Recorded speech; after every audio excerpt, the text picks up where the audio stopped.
मुझे Islamic university of science and technology के तीसरे कन्वोकेशन समारोह में उपस्थित होकर प्रसन्नता का अनुभव हो रहा है। जैसा अभी प्रोफेसर डॉक्टर काकोडकर साहब ने बताया, कन्वोकेशन समारोह किसी भी एजुकेशनल इंस्टीट्यूशन और उसके स्टूडेंट्स के लिए एक विशिष्ट अवसर होता है। आज डिग्री हासिल करके अपने कैरियर की नई शुरुआत कर रहे सभी स्टूडेंट्स को मैं हृदय से बधाई देना चाहता हूं और अपनी शुभकामना देना चाहता हूं। मुझे इस बात का गर्व है और प्रसन्नता भी है। मैं गिन रहा था, 27 गोल्ड मेडल में से 22 गोल्ड मेडल हमारी बच्चियों ने प्राप्त किया है। अपनी इस उपलब्धि के द्वारा उन्होंने न सिर्फ जम्मू कश्मीर और देश का नाम रोशन किया है, बल्कि आने वाली पीढ़ी के लिए वो प्रेरणा का स्रोत बन गई। आने वाले भविष्य में हमें ये सुनिश्चित करना होगा कि केवल गोल्ड मेडल में ही नहीं, वर्क फोर्स में भी हमारी बच्चियों की संख्या इसी अनुपात में बढ़े और वह सामाजिक और आर्थिक विकास को आने वाले दिनों में नेतृत्व प्रदान कर सकें। मुझे इस बात में कोई संदेह नहीं है कि इस संस्थान से अर्जित ज्ञान और संस्कार के द्वारा आप समाज की बेहतरी तथा जम्मू कश्मीर और भारत के विकास में अपना महत्वपूर्ण योगदान देंगे। आज इस सभागार में उपस्थित स्टूडेंट्स के पेरेंट्स विशेष रूप से बधाई के पात्र हैं। मैं मानता हूं कि प्रत्येक स्टूडेंट की सफलता के पीछे जहां उनके टीचर्स का योगदान है, मुझे लगता है कि उनके पेरेंट्स का त्याग, उनकी तपस्या भी शामिल है। कई बार स्टूडेंट्स को अपने पूरे एजुकेशनल जर्नी के दौरान पता ही नहीं चलता कि किस प्रकार से उनकी ज़रूरतें पेरेंट्स ने पूरी की हैं। एक स्ट्रॉन्ग पिलर के रूप में पेरेंट्स का ये हमेशा प्रयास होता है कि उनके बच्चे परिवर्तन का नेतृत्व करें और दुनिया को एक बेहतर स्थान बनावें। मैं आज सभी टीचर्स के प्रयासों एवं उनके परिश्रम का भी उल्लेख करना चाहूँगा। टीचर्स के हाथ में जब स्टूडेंट्स को सौंपा जाता है तो वह एक अनगढ़ पत्थर की तरह होता है। उन्हें तराश कर डायमंड बनाने का काम टीचर्स करते हैं। वह नौजवान ऊर्जा को एक स्किल्ड प्रोफेशनल के रूप में रूपांतरित करते हैं, ट्रांसफॉर्म करते हैं, जिससे वह समाज में होने वाले इनोवेशन और इन्वेंशन को लीड कर सके। मैं मानता हूं आज विश्व जिस तेजी से परिवर्तित हो रहा है, उसमें नौजवानों को ग्रेजुएट नहीं बल्कि एजुकेट करने की ज़्यादा ज़रूरत है। पिछले कुछ वर्षों में जम्मू कश्मीर के लगभग सभी हायर एजुकेशनल इंस्टीट्यूशंस ने इस पहलू पर विशेष ध्यान दिया है और इसके लिए मैं डॉक्टर दिनेश सिंह जी का विशेष रूप से आभारी हूँ, जिन्होंने हर समय पूरा समय दे करके इसमें विशेष रुचि ली। ग्रेजुएशन नहीं बल्कि एजुकेशन का स्पिरिट ही वर्तमान और भविष्य की चुनौतियों का सफलतापूर्वक सामना करने के लिए लाइफ लॉन्ग लर्निंग स्किल प्रदान कर सकता है। विशेष रूप से IUST ने वर्तमान सामाजिक आर्थिक व्यवस्था और इंडस्ट्री की ज़रूरत के मुताबिक रिलेवेंट और इनोवेटिव एजुकेशन पर फोकस किया है। नेशनल एजुकेशन पॉलिसी की अनुशंसा के अनुरूप आवश्यक परिवर्तन करके IUST ने दुनिया भर में हो रहे परिवर्तन के साथ साथ सामंजस्य स्थापित करने की कोशिश की है। अभी कुछ दिन पहले ही जेन जी और मिलेनियल्स पर एक सर्वे में देख रहा था। उस सर्वे के मुताबिक 2029 तक यानी अगले 5 वर्षों में कुल ग्लोबल वर्कफोर्स का 72% कंट्रोल युवाओं के हाथ में होगा। मुझे उस सर्वे में विशेष रूप से यह देखकर प्रसन्नता हुई कि आज लगभग 55% जेन जीयर्स अपने दायित्वों को लेकर अत्यंत संवेदनशील हैं। ये डेवलपमेंट के प्रति समर्पित हैं, लेकिन उनके लिए सस्टेनेबल डेवलपमेंट और क्लाइमेट चेंज को ध्यान में रखते हुए विकास की प्रक्रिया को आगे बढ़ाना सर्वोच्च प्राथमिकता में शामिल है। प्राकृतिक विरासत के प्रति उनकी संवेदनशीलता काबिले तारीफ है। उस सर्वे से एक बात जो निकल कर सामने आई है, उसके मुताबिक आज के नौजवानों के लिए जितना आर्टिफिशियल इंटेलिजेंस जरूरी है, उतना ही महत्व आर्ट का भी है। न्यूअर टेक्नोलॉजी के साथ साथ वो नेचुरल रिसोर्सेज को भी उतना ही महत्व देते हैं और सर्च इंजन की बदलती टेक्नोलॉजी के साथ वो सांस्कृतिक विरासत को भी अपनी प्राथमिकताओं में रख रहे हैं। यानी आज के बदलते दौर के लिए आवश्यक रिलेवेंट ज्ञान के साथ साथ मॉरलिटी और इंटीग्रिटी के उच्च आदर्शों को लेकर के चल रहे हैं और मुझे फक्र है कि IUST इसका जीवंत प्रतीक बनकर उभर रहा है। आज इस विश्वविद्यालय की चर्चा देश के कोने कोने में हो रही है। जिस प्रकार से सभी फैकल्टी मेंबर्स ने और इसके वाइस चांसलर प्रोफेसर रामसू ने अपनी लगन से यूनिवर्सिटी के ट्रांसफॉर्मेशन में योगदान दिया है, वह निश्चित रूप से काबिले तारीफ है। साइंस एंड टेक्नोलॉजी एजुकेशन के साथ ह्यूमैनिटीज़ के क्षेत्र में जम्मू कश्मीर के लिए यह एजुकेशनल इंस्टीट्यूशन एक अनमोल धरोहर के रूप में उभर रहा है और आने वाले भविष्य में IUST का ब्रांड, उसकी वैल्यू और प्रतिष्ठा नए शिखर को जरूर छुएगी, इसका मुझे पूरा विश्वास है। मित्रों, पूर्व राष्ट्रपति डॉक्टर सर्वपल्ली राधाकृष्णन जी ने एक बार कहा था कि साइंस और टेक्नोलॉजी का अध्ययन नैतिक मूल्यों से अलग नहीं हो सकता। उस परिप्रेक्ष्य में अगर देखा जाए तो साइंस ज्ञान भी है, शक्ति भी है और एक्सप्लोरेशन की एक यात्रा भी है। साइंस और टेक्नोलॉजी की एक और खूबी है, इसे निरंतर नवीन विचार, नए थॉट्स चाहिए।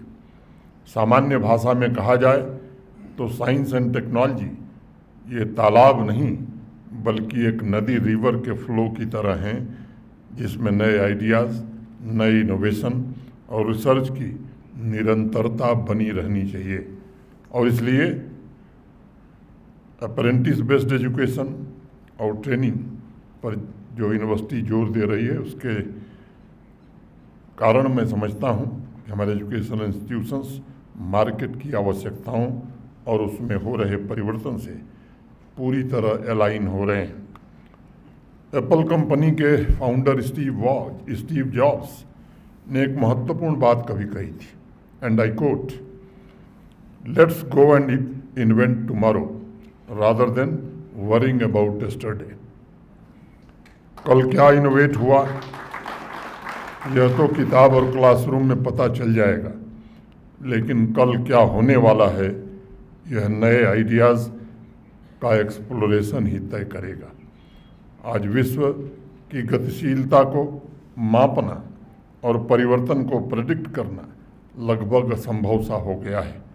इसलिए आवश्यकता इस बात की है कि हर एक स्टूडेंट को ग्लोबल सिटीजन की तरह देखा जाए, जिसे 21वीं सदी में हो रहे परिवर्तन का नेतृत्व करने की क्षमता अर्जित करनी है।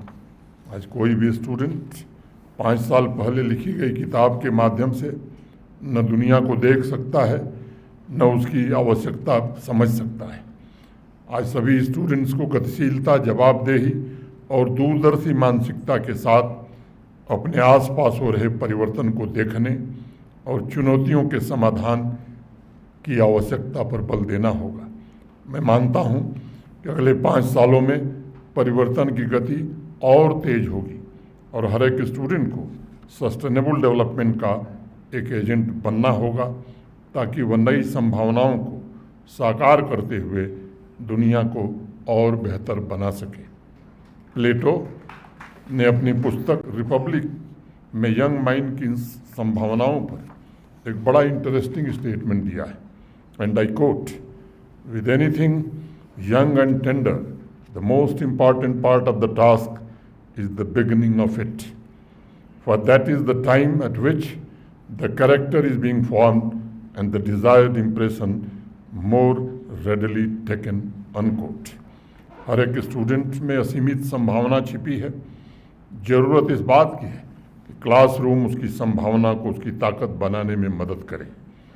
और इसलिए मैं कहना चाहूँगा कि how you teach, how you work together with students and how you collaborate with students to ensure lifelong learning skills. प्रसिद्ध लेखक मार्क ट्वेन की एक छोटी सी कहानी है, मैं उद्धृत करना चाहूँगा। उन्होंने कभी लिखा था कि एक बार आदमी अलग अलग देशों में सदी का सबसे महान आर्मी जनरल ढूंढने निकला। आधे से ज़्यादा दुनिया का वो भ्रमण कर चुका था। तब लोगों ने उसे बताया कि तुम शायद जिस महान आर्मी जनरल को खोज रहे हो वह तो स्वर्ग सिधार चुका है। उस आदमी ने हिम्मत नहीं हारी, वह स्वर्ग तक पहुंच गया। वहाँ जाकर उसने स्वर्ग का दरवाज़ा खटखटाया और स्वर्ग के चौकीदार ने पूछा कि भाई तुम यहाँ किस काम से आ गए जिंदा रहते हुए। उसने बताया कि उसे खबर मिली है कि दुनिया में अब तक का सबसे महान आर्मी जनरल स्वर्ग में ही रह रहा है। चौकीदार ने कहा कि यह बिल्कुल सच है। फिर उसने एक आदमी की तरफ इशारा किया और कहा यही वह महान आर्मी जनरल है। उस खोजकर्ता ने आदमी के चेहरे को ध्यान से देखा और सिर हिलाते हुए कहा, नहीं साहब, यह तो हमारे मोहल्ले का मोची है, यह तो हमारे जूते बनाता था, पिछले महीने ही इसकी मृत्यु हुई थी, मैं इसे अच्छे से जानता हूँ, पहचानता हूँ। तो स्वर्ग के चौकीदार ने कहा कि तुम बिल्कुल ठीक कह रहे हो, लेकिन अगर यह जनरल होता तो दुनिया का सबसे महान आर्मी जनरल होता। यह कहानी एक प्रतीक है और मार्क ट्वेन ने इस कहानी को सुनाते हुए उस भावना पर बल दिया था कि सभी टीचर्स को हर बच्चे में महान जनरल होने की संभावना को तलाशना होगा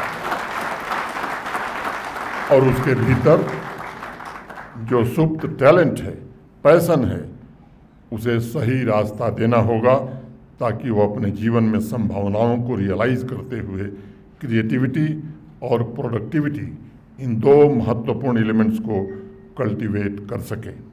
मैं समझता हूँ इस दिशा में IUST ने सार्थक प्रयत्न किया है और अनेक उपलब्धियाँ भी हासिल की हैं। 2022 में centre for innovation and entrepreneurship development seed के द्वारा कैंपस को इंडस्ट्री ड्रिवन बनाने का प्रयत्न किया गया। पिछले वर्ष 15 स्टार्टअप्स की शुरुआत हुई। अब निरंतर इस बात का प्रयत्न हो रहा है कि IUST का कैंपस आइडियाज़ का इंक्यूबेटर बन सके। मैं समझता हूँ कि स्टार्टअप्स, एजुकेशनल इंस्टीट्यूशंस और इंडस्ट्री के बीच मौजूद गैप को कम करने का एक शक्तिशाली इंस्ट्रूमेंट है। आने वाले दिनों में नए आइडियाज़ को प्रोत्साहित करने और इनोवेशन में कॉमर्शियलाइजेशन पर हमें विशेष बल देने की आवश्यकता है। Design your own degree, multi disciplinary courses, multiple entry exit तथा इनोवेटिव प्रोग्राम जैसे robotics, automation, data science, artificial intelligence, media studies, operation theatre technology के माध्यम से विभिन्न कैरियर के ऑप्शन प्रदान करने में भी IUST को सफलता मिली है और यह निश्चित रूप से एक सराहनीय प्रयास है। अगर देखा जाए तो इंडस्ट्री 4.0 रिवोल्यूशन ने टेक्नोलॉजी और ह्यूमैनिटीज़ दोनों के लिए बड़ी चुनौतियां पैदा की हैं और IUST ये सुनिश्चित कर रहा है कि उनका सही समाधान प्रस्तुत करके विकसित जम्मू कश्मीर और विकसित भारत के निर्माण एवं समाज के कल्याण कार्यक्रमों की गति को भी तीव्र करने में वो सहायक हो सकें। मित्रों, आज एजुकेशनल इंस्टीट्यूशंस के सामने एक और चुनौती है कि रिलेवेंट स्किल के 1 साल 2 साल का सर्टिफिकेट कोर्स चलाना चाहिए या डेडिकेटेड 6 सप्ताह 8 सप्ताह के कोर्स, जिसे टेक्नोलॉजिकल वर्ल्ड में बूट कैंप कहा जाता है, उस पर फोकस करना चाहिए ताकि स्किल गैप को जल्द से जल्द भरा जा सके। अनेक कंपनीज आज बूट कैंप ऑफर कर रही हैं, यानी किसी स्पेसिफिक स्किल को सीखने के लिए शॉर्ट टर्म मॉड्यूल ऑफर किया जा रहा है, जिसकी पोजीशनिंग इस प्रकार से की गई है कि वह डिग्री से सस्ता और नॉर्मल क्लासरूम से तीव्र स्किल प्रोग्राम कंडक्ट करने में सफल हो। आज भारत सहित दुनिया के कोने कोने में सैकड़ों ऐसे बूट कैंप संचालित हो रहे हैं। मैं समझता हूं कि हायर एजुकेशनल इंस्टीट्यूशंस के लिए यह एक अवसर है ताकि वह नेशनल एजुकेशन पॉलिसी के अनुरूप अपने क्लासरूम को रीअलाइन कर सकें। नौजवानों की रीस्किलिंग के लिए इस प्रकार के कोर्स भी ऑफर कर सकें। आपके कैंपस का सबसे बड़ा उद्देश्य ये होना चाहिए कि वह क्लासरूम और लैब में जीवंत और जिज्ञासा से भरे माइंड विकसित करने में योगदान दे, मॉरल वैल्यूज़ विकसित करने में सहायक बने और किसी एक सब्जेक्ट में नहीं बल्कि स्टूडेंट्स की ओवरऑल क्रिएटिविटी एवं एबिलिटी पर फोकस करे। शिक्षा का अर्थ जीवन में हायर वैल्यूज़ का होना भी है, जो स्टूडेंट्स के नॉलेज और विजडम का कलेक्शन है। Ministry of commerce and industry के आंकड़े के मुताबिक पिछले वर्ष हर 6 मिनट में एक नई टेक्नोलॉजी का आईपी रजिस्ट्रेशन इस देश में हुआ है और प्रतिदिन 250 पेटेंट रजिस्टर किए गए हैं। कुल स्टार्टअप्स की संख्या लगभग 1.25 लाख से ज़्यादा हो गई। यूनिकॉर्न के मामले में भारत दुनिया में तीसरे पायदान पर पहुंच गया है। मित्रों, ये आंकड़े इस बात का प्रमाण है कि हायर वैल्यूज़ का जोड़ नॉलेज इकॉनमी को विकसित कर रहा है और मैं समझता हूँ कि एजुकेशनल इंस्टीट्यूशंस के लिए आज सबसे बेहतरीन इकोसिस्टम देश में मौजूद है। आदरणीय प्रधानमंत्री जी के नेतृत्व में स्टूडेंट्स के स्किल डेवलपमेंट और इनोवेशन पर विशेष बल दिया जा रहा है। साथ ही नेशनल एजुकेशन पॉलिसी के अंतर्गत हर क्षेत्र में मानवीय दृष्टिकोण पर भी बल दिया जा रहा है। साइंस और संस्कार का यह मिला जुला स्वरूप नौजवानों को राष्ट्र निर्माण में योगदान देने में सक्षम बनाएगा, इसका मुझे भरोसा है। सभी स्टूडेंट्स से मैं ज़रूर कहना चाहूँगा कि आपको भविष्य में 2 चीज़ों की सबसे अधिक आवश्यकता होगी और वह है डिज़ायर और डिटर्मिनेशन। 1932 ये घटना का मैं जिक्र करूँगा। फोर्ड मोटर कंपनी के फाउंडर हेनरी फोर्ड ने V8 इंजन बनाया। आज तक उस इन्वेंशन को ऑटोमोबाइल की दुनिया का सबसे बड़ा रिवोल्यूशन माना जाता है। उस इन्वेंशन के बाद हेनरी फोर्ड के सामने सबसे बड़ी चुनौती आई कि 8 इंजन के सिलेंडर को एक ब्लॉक में कैसे फिट किया जाए। इसके लिए पेपर डिज़ाइन तो बन गया, लेकिन 3 महीने बाद इंजीनियर्स की टीम ने हाथ खड़े कर दिए और कहे कि 8 सिलेंडर को एक ब्लॉक में फिट करना ये असंभव सा है। हेनरी फोर्ड ने कहा कि नहीं, आप लोग इस पर काम करते रहिए। फिर 6 महीने बीत गए, लेकिन वो 8 सिलेंडर इंजन ब्लॉक नहीं बन पाया। इंजीनियर्स की टीम फिर निराश होकर वापस आई। उन्होंने हेनरी फोर्ड से कहा कि ये नहीं हो सकता है, असंभव काम है, इस पर पैसा क्यों बर्बाद कर रहे हैं। हेनरी फोर्ड ने फिर जोर देकर कहा, नहीं, आप लोग जुटे रहिए, आपका लक्ष्य सिर्फ एक है और हर हाल में उसे प्राप्त करना है। तकरीबन 1 साल बाद वो डिज़ाइन तैयार हो गई और पूरी दुनिया जानती है कि उस एक इंजन ने न सिर्फ कार को अफोर्डेबल बना दिया, बल्कि फोर्ड कंपनी की धाक पूरी दुनिया में जमाने में सबसे बड़ा योगदान दिया। हेनरी फोर्ड असंभव को इसलिए प्राप्त कर पाए क्योंकि उन्होंने अपनी टीम में डिज़ायर और डिटर्मिनेशन का आदर्श स्थापित करने में सफलता पाई। बाद के वर्षों में अपनी उपलब्धियों पर फोर्ड ने लिखा, and I quote, I am the master of my fate, I am the master of my soul. मैं सभी स्टूडेंट से आज कहना चाहूँगा कि you are the master of your fate and the master of your soul. You can achieve anything, you can achieve anything you desire with determination. मैं सभी graduating students को उनके उज्जवल भविष्य की शुभकामनाएं देता हूं। IUST के वाइस चांसलर, सभी फैकल्टी मेंबर्स को जम्मू कश्मीर के युवाओं के बेहतर भविष्य निर्माण में सहयोग करने के लिए उनका भी आभार व्यक्त करता हूं। आपका योगदान न सिर्फ स्टूडेंट्स के करियर को नई दिशा देगा बल्कि भारत के भविष्य को भी प्रभावित करेगा। बहुत बहुत धन्यवाद। जय हिंद, जय भारत।